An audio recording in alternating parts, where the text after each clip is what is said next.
We are replacing a intake valve for a Bosch dishwasher.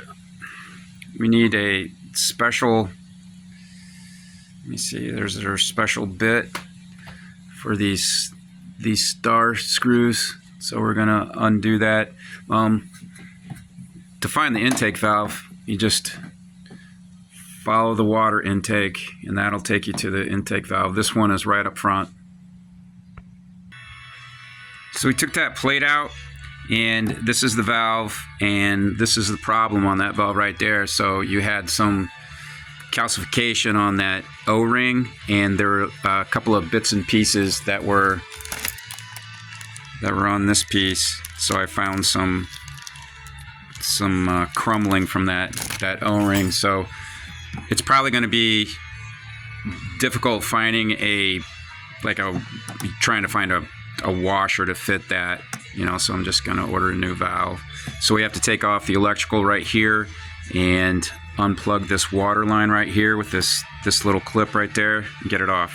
So this is the valve removed. In order to get that electrical component off, you have to get, I did it by getting a needle nose pliers, and then here, I'll show you. Clamp down on both the bottom and the top like that, and then you get another pair of pliers on the component, and then pull out.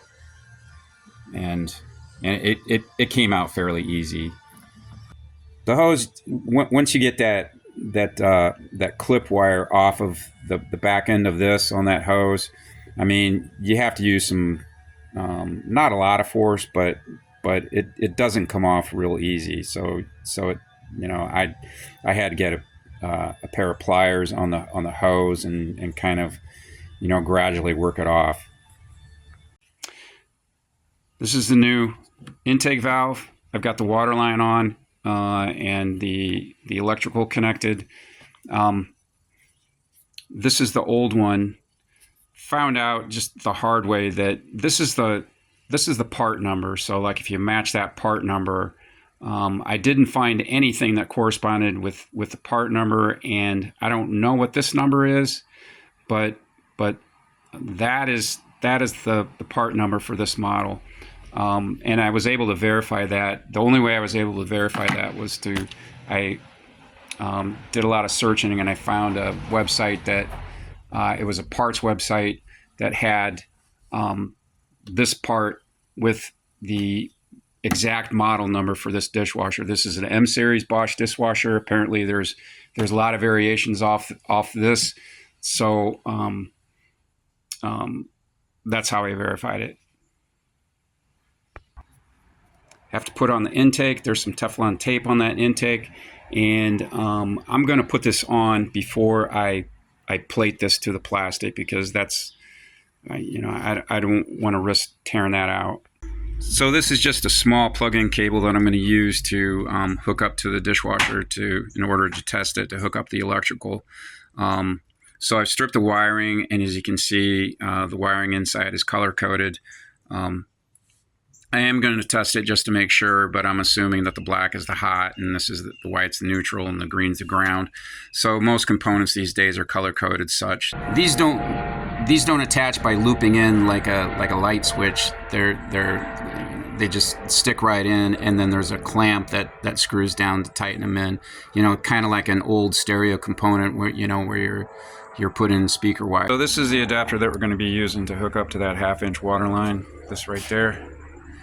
This is the most expensive part of the project so far. So this cost close to $30 for this, and this. There's 3 adapters there to get that to the male outlet of a garden hose that we're using to reach to the garage. So we're just going to attach to there. Here's our garden hose connection. It's leaking a little bit, but we're good to go. Looks like so far, not seen any leaks. It's running, and I've already gone through 1 cycle, so I've got that siphon hose out the back of the garage here. So we're just going to let it go, make sure that everything is okay. Ready to move this in.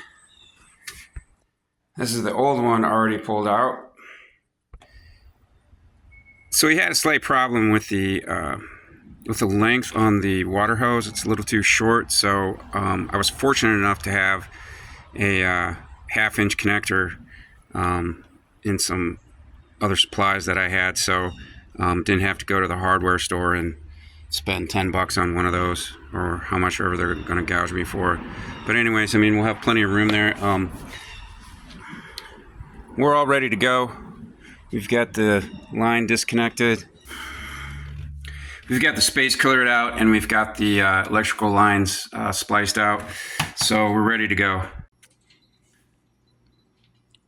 This is the dishwasher installed, and wasn't too bad. The only problem was that hose that had that connection in it, well, that hose ended up to have a leak in it. So I don't know if that was something that I missed when I was testing it out, but the one end of that half-inch line that was originally connected to this thing was leaking, and so I had it all installed, had to pull it back out and put a new hose on. So the Granite guys had installed a plate here that tied into the hold downs for the dishwasher, so that worked out well. The only problem I had with this was that while I was installing it, and because I had to pull it back out again because the water line was leaking, I didn't get it installed before my wife came home. So when my wife came home, we had a major argument about this. So, but that's all solved. That's all resolved. Everything's okay now. So, it's all good.